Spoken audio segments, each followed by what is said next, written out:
자, 명제 개념 강의 시작하도록 하겠습니다. 1번, 자, 명제와 조건. 자, 명제는요, 참인지 거짓인지를 명확하게 판별할 수 있는 문장이나 식, 이거를 명제라고 합니다. 자, 참도 명제고요. 조심하는 거예요. 거짓도 명제입니다. 거짓인 것이 명확하면 명제가 되는 거예요. 예를 들어 1 플러스 1은 2다. 자, 이 식 맞죠? 그럼 참인 명제입니다. 근데 1 플러스 1은 3이다 그랬습니다. 자, 이것도 명제입니다. 자, 명제인데 이제 거짓인 명제가 돼요. 자, 참 거짓 확실하면 명제가 되는 거고요. x 플러스 1은 5다 이렇게 나오면요. 자, 이거는 참인지 거짓인지 모르죠. 자, 이거는 이제 명제가 아닙니다. 자, 명제 아니고 이제 이런 거는 이제 밑에 이제 조건이라고 합니다. 자, 조건 보면요. 포함하고 있는 미지수의 값에 따라 참 거짓이 판별되는 문장이나 식. 자, 미지수가 있기 때문에 참인지 거짓인지 몰라요. 그래서 명제는 아니지만, 자, 여기 x값이 결정되면은 이게 참인지 거짓인지를 알 수 있죠. x값이 만약에 4다 그러면 참이 되고, 3이다 그러면 거짓이 되기 때문에, 자, 이런 식을 조건이라고 합니다. 조건. 자, 그래서 조건은, 자, 명제가 아닙니다. 자, 근데 조건을 두 개를 연결시키면 명제가 될 수가 있어요. 보통 조건 명제라고 하는데, 예를 들어 x 플러스 1이 3이면 x 플러스 2는 4다 그러면요. 자, 이거 하나만 놓고 보면 조건입니다.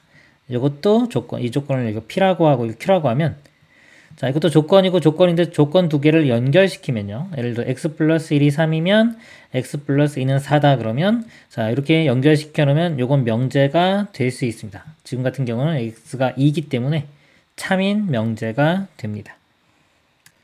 그 다음 명제와 조건의 부정에 대해서 보겠습니다. 부정. 자, 명제 또는 조건 P에 대하여 P가 아니다를 P의 부정이라고 합니다. 부정. 기호로는 자, 이렇게 not P, 이걸 읽을 때 not P라고 있습니다. 자, not P로 나타낸다.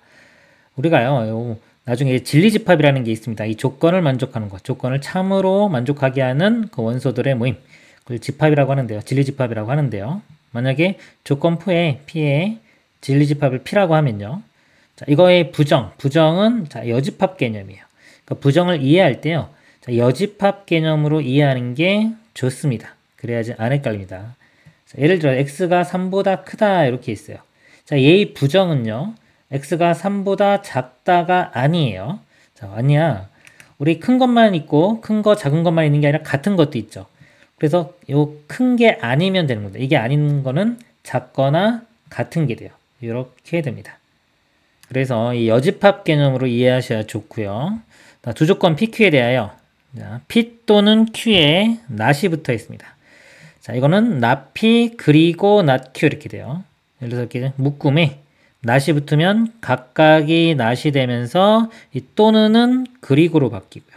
밑에 보면 그리고는 not이 붙으면 또는으로 바뀝니다. 자, 이것도 이해할 때 이 진리집합을 가지고 이해하면 좋아요. 자, P 또는 Q라는 거는요. 자, P, Q의 합집합 이렇게입니다.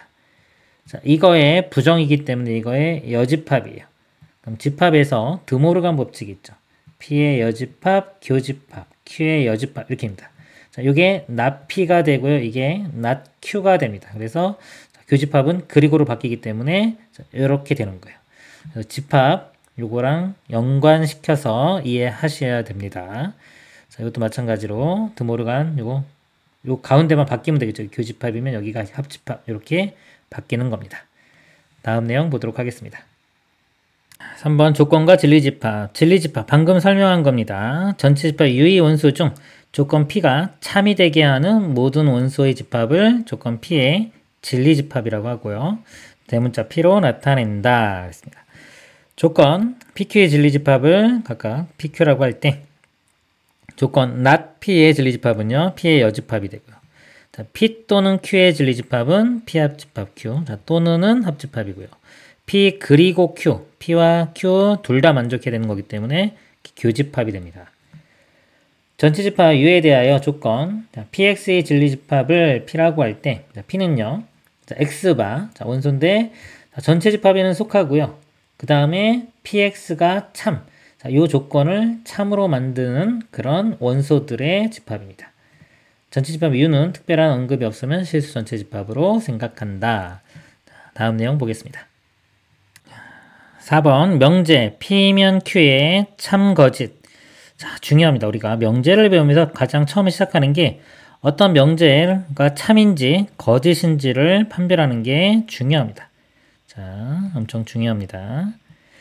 자, 두 조건 PQ로 이루어진 명제 P면 Q이다. 조건 명제라고 합니다. 이거를 기호 P면 Q이다로 나타내고 P를 이 명제의 가정, Q를 이 명제의 결론이라고 합니다. 이거면 이것이다. 이거면 해당하는 게 가정이고요. 무엇이다 그러면 결론이 되겠습니다. 자, 명제의 P면 Q가 참일 때는요. P면 Q이다고 화살표 두 개를 이렇게 그립니다. 하나를 그리면요. 이거는 P면 Q를 나타내는데 참인지 거짓인지는 아직 모르는 상태고요. 두 개를 나타내면 참이라는 뜻입니다. 자, 명제의 P면 Q가 거짓이면요. 자, 여기 짝대기 하나를 긋습니다. 여기에 짝대기 하나를 그어서 거짓인 걸 표현하고요. 명제 P면 Q, Q면 P가 모두 참이다 그러면 자, 양쪽으로 화살표 방향 양쪽으로 이렇게 나타내 줍니다. 자, 그리고요. 두 조건 PQ의 진리집합을 각각 PQ라고 할 때 자, 이게 참 거짓을 어떻게 보냐면요. 명제가 P면 Q 명제가 참이면 자, 이게 중요한 거예요. 우리가 아까 참 거짓 어떻게 구분하냐? 참이면요. P면 Q가 참이면 Q집합이 P집합을 포함해야 돼요. 그러니까 P면 Q이다. 이게 참이 되려면요. Q가 더 큰 집합이 되면 됩니다. 크거나 같은 집합. 예를 들어 사람이면 동물이다. 자, 이런 것들은 동물이 더 큰 집합이기 때문에 참이 되는 겁니다. 그러면요. 거짓은 뭐냐면요. 요게 아니면 거짓이에요. 예를 들어서 명제 P면 Q가 거짓이면 자, P가 Q의 부분집합이 아닌 겁니다. 이렇게 포함관계가 성립하지가 않는 거예요. 포함관계가 성립하지 않는다는 모양이 뭐냐면요. 이렇게 P가 있고요. Q가 있을 때 자, 이렇게 되는 겁니다. P 원소 중에서 Q에 속하지 않는 자, 이쪽 부분에 원소가 있는 겁니다. 자, 이 부분 때문에 거짓이 되는 거예요. 자, 예를 들어서 소수이면 홀수이다 그랬습니다. 자, 이런 명제가 있을 때 자, 소수 중에서 홀수가 아닌 게 있어요. 예를 들어서 자, 2가 있죠. 2. 나머지 3, 5, 7, 땡땡땡 이런 수들은 다 홀수가 됩니다. 그래서 자, 요 명제를 이렇게 봤을 때 자, 3, 5, 7 이런 예를 들면은 다 만족하죠. 그렇죠? 소수인데 다 홀수이기 때문에 다 만족을 하는데 자, 2를 예를 들어보면 자, 2는 소수인데 홀수는 아닙니다. 그렇죠? 그래서 요 명제가 거짓이 되는 거예요. 그래서 거짓임을 확인하는 방법이 이 부분입니다. 자, 이쪽 부분에 있는 자, 이런 원소를 우리가 반례라고 합니다. 거짓임을 증명하는 방법이에요. 그래서 거짓 증명하는 방법은 반례를 찾아주면 되고요. 참인 거 증명하는 방법은 이 포함 관계가 성립하는 것을 보여주면 됩니다. 자, 이거는요. 원소가 몇 개 안 되면 직접 보여줘도 되겠지만 자, 원소가 많을 때는요. 보통 이렇게 증명을 해줘야 돼요. 그래서 참인 거는 보통 증명을 하고요. 거짓인 것은 반례를 들어서 거짓임을 증명하면 되겠습니다. 다음 내용 보겠습니다. 자, 5번 모든이나 어떤을 포함한 명제입니다. 전체집합 이유에 대하여 조건 P의 진리집합을 P라고 할 때 자, 모든 또는 자, 어떤이 있는 명제의 참거짓 판단. 자, 예를 들어서요. P가 전체집합이면 모든 X에 대해서 PX이다가 참이 됩니다. 즉, 말 그대로 모든 X에 대해서 자, PX가 참이 되려면요. 마찬가지로 만족하는 X가 모든 수가 돼야 되기 때문에 이렇게 전체 집합이 돼야 된다는 거고요. 그래서 어떤이라는 거는요. 자, 한 개라도 만족하는 게 있으면 되는 겁니다. 어떤 X에 대해서 자, PX가 참이다. 자, 이게 되려면요. 한 개라도 만족하는 게 존재하기만 하면 되는 거예요. 그래서 한 개라도 있으면 되니까 공집합이 자, 아니면 되는 겁니다. 공집합이 아니면 어떤 X에 대해서 PX는 자, PX이다가 참이 되는 겁니다. 그리고 이제 모든이라는 말은 쓰는데 모든 말고도 의미가 똑같으면 다 같은 겁니다. 모든 또는 의미, 예를 들어 의미의 X에 대해서 만족한다. 또는 뭐에 관계없이, X값에 관계없이 항상 만족한다. 이게 다 똑같은 내용입니다. 그 다음 모든 어떤이 있는 명제의 부정. 자, 이것도 좀 중요해요. 자, 보면 모든 x에 대하여 px이다 그랬습니다. 자, 요거의 부정은요. 자, 모든이 어떤으로 볼게요. 어떤 x에 대하여 자, not p이다 이렇게입니다. 자, 요 부정은요. 자, 여집합 개념으로 가는 게 이해하는 게 좋습니다. 자, 예를 들어서요. 자, 세 명이 있다고 볼게요. A, B, C. 그래서 자, A, B, C가 다 안경을 쓴 걸 제가 동그라미라고 하겠습니다. 세 명이 다 안경을 썼고요. 자, 두 명이 안경을 쓰고 한 명 안 썼습니다. 그 다음에 이거 안 쓰고 쓰고 그 다음에 둘 다 안 쓰고 이렇게 그 다음에 안 쓰고 쓰고 쓰고 안 쓰고 쓰고 안 쓰고 안 쓰고 안 쓰고 쓰고 예를 들어 이렇게 있다고 볼게요. 자, 모든 경우가 이렇게 있어요. 그래서 자, 모든 x에 대해서 이거다. 모든 사람이 안경을 썼다. 자, 요거의 의미는요. 요겁니다. 요거. 모든 사람이 안경을 썼다. 자, 요거고요. 이거의 부정은 나머지 다 이렇게 되는 거예요. 그러니까 얘를 표현할 수 있는 나타낼 수 있는 표현이면 다 부정이 되는 겁니다. 자, 그거에 해당되는 게 지금 요 말이에요. 어떤 x에 대해서 안경을 안 썼다 이거죠. 어떤 누구는 안경을 쓰지 않은 누군가가 이렇게 x가 있다는 의미입니다. 그리고 문제가 좀 복잡하게 나오면 이게 모든 꼭 어떤 이것만 있는 게 아니라 예를 들어서 안경을 쓴 사람 중에서요. 이렇게 볼 때 이 문제에서 적어도 2명은 안경을 썼다. 만약에 이렇게 나왔습니다. 적어도 2명을 안경을 썼다의 부정은 뭐냐 이거죠. 적어도 안경을 2명을 썼다는 거는요. 자, 안경을 2명 써도 되고요. 3명 써도 되는 거죠. 이렇게입니다. 자, 이거의 부정은 나머지가 되는 거예요. 이 부분, 요거 해당되는 거가 되는 겁니다. 그래서 부정은 얘를 나타낼 수 있는 표현이면 돼요. 안경을 쓴 학생이 1명이거나 아니면 없다. 자, 이런 식으로 뭐 얘기할 수 있겠죠. 그래서 부정은 이 여집합 개념으로 이해하시면 좋겠습니다. 그리고요, 자, 어떤 x에 대해서 p다 그래요. 자, 예를 들어서 어떤 x에 대해 p다. 어떤 사람에 대해서 만약 안경을 썼다. 자, 그러면 어떤이기 때문에 1명이라도 만족하는 게 있으면 됩니다. 자, 1명이라도 안경을 쓴 사람이 있는 거 이거죠. 그러니까 어떤 x에 대해서 이거를 의미하는 게 여기서는 여기서부터 여기까지 이렇게 전체 다가 됩니다. 이렇게. 자, 이거의 부정은요. 나머지 이 부분이 되겠죠. 그렇죠? 모든 학생은 안경을 쓰지 않았다. 이런 식이 되는 겁니다. 자, 그리고요. 명제가 자, 명제 이렇게 볼 때요. 이 전제 조건이라는 게 있어요. 이 전제 조건은 건드리는 게 아닙니다. 우리 전제 조건 우리 보면요. 전제 조건하고 그 다음에 아까 가정과 결론이 있었죠. 이렇게 세 가지로 구성된다고 보시면 돼요. 전제 조건이 있고 그 다음에 가정과 결론이 있는 겁니다. 자, 여기서 이제요. 부정을 할 때 이 전제 조건 요거는 건드리는 게 아닙니다. 요건 건드리는 게 아니고요. 자, 나중에 여기 뒤에 보면은 뭐 이렇게 대우 명제 같은 거 하는 게 있는데 그것도 마찬가지로 P면 Q이다. 요것만 가지고 건드리는 거예요. 요거는 건드리는 게 아니다. 자, 전제 또는 뭐 전체 집합은 자, 부정하지 않는다. x가 양수인 모든 x에 대하여 자, px이다. 할 때요. 요 x가 양수인 범위에서 따지겠다는 거예요. 이건 전제 조건입니다. 요거는 부정하는 게 아니에요. 자, 이게 전제 조건. 요 범위에서 따지겠다는 거예요. 요 범위에서 모든 x에 대해서 즉 x가 모든 수이면 그럴 때 px이다. 이렇게입니다. 자, 이거의 부정은 이 x가 0보다 크다는 건 건드리는 게 아니에요. x가 0보다 클 때 자, 요것만 바뀝니다. 어떤 x에 대하여 not px이다. 이렇게 바뀌는 겁니다. 그래서 이 전제 조건은 건드리는 것이 아니다. 이제 부정할 때도 그렇고 나중에 필요 충분 조건 따질 때도 자, 중요한 내용입니다. 다음 내용 보겠습니다. 6번 명제의 역과 대우. 자, 명제의 역과 대우는요. 전체 집합 이후에서 두 조건 PQ로 이루어진 명제. 자, P면 Q에 대하여 자, Q이면 P다를 자, 역이라고 합니다. 역. 자, 이 명제 기준이 되는 게 있어요. P면 Q가 이렇게 있을 때 자, 이 명제의 역은요. 가정과 결론을 바꿔 쓰는 겁니다. P면 Q이다. 이거의 역은 Q이면 P이다. 이렇게 되고요. 그 다음에 자, 대우는요. not Q이면 not P이다가 돼요. 그러니까 이거를 둘 다 부정을 하면서 위치를 이렇게 바꿔줍니다. 그래서 not Q이면 not P이다. 이거를 이렇게 대우라고 합니다. 그러니까 명제가 주어졌을 때 P면 Q이다 라는 명제가 있을 때 not Q이면 not P이다. 이거를 대우라고 합니다. 관계를. 자, 그러면 뭐 Q이면 P가 있을 때 요거하고 대우는 뭐냐 그러면 이거 부정하면 나피. 이건 낙큐니까 나피면 낙큐이다가 또 이렇게도 대우 관계가 돼요. 얘하고 얘하고는 역관계가 됩니다.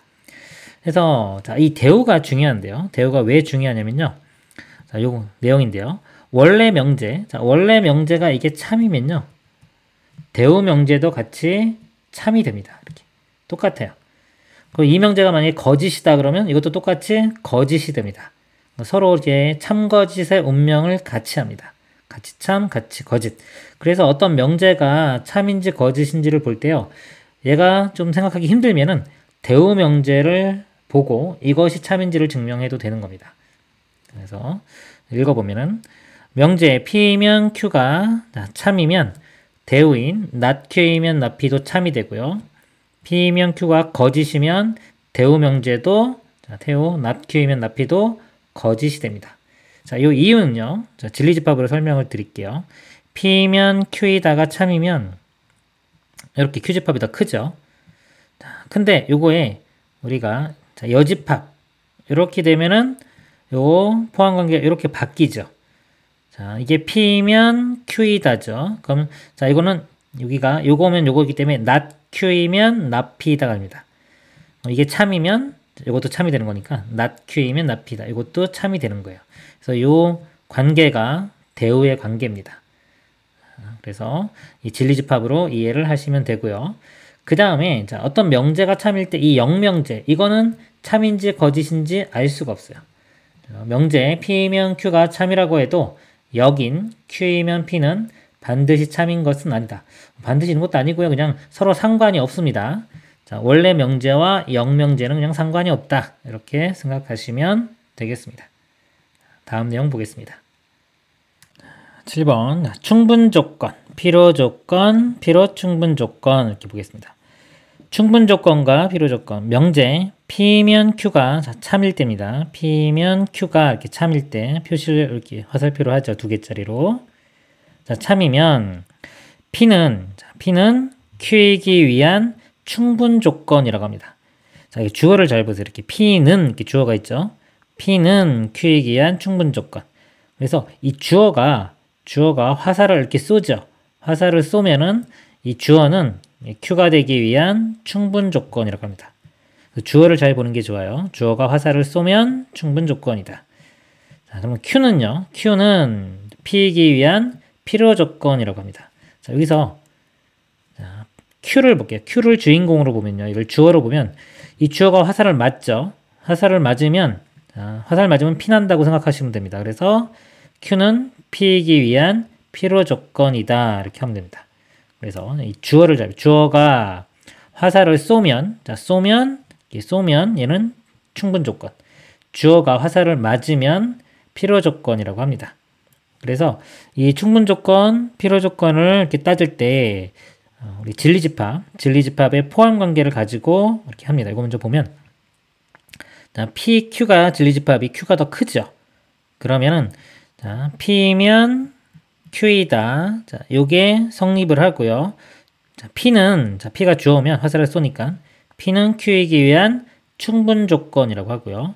만약 Q를 주어로 생각하면 주어가 화살을 맞기 때문에 Q는 P이기 위한 필요조건 이렇게 얘기를 하는 겁니다. 그리고요. 필요충분조건은요. P면 Q가 성립하고요. 또 Q이면 P도 성립합니다. 즉 양쪽으로 다 성립할 때 이렇게 성립할 때 우리는 필요충분조건이라고 해요. 이거는 P는 Q이기 위한 필요충분조건 이렇게 얘기해도 되고 Q는 P이기 위한 필요충분조건 이렇게 얘기할 수도 있습니다.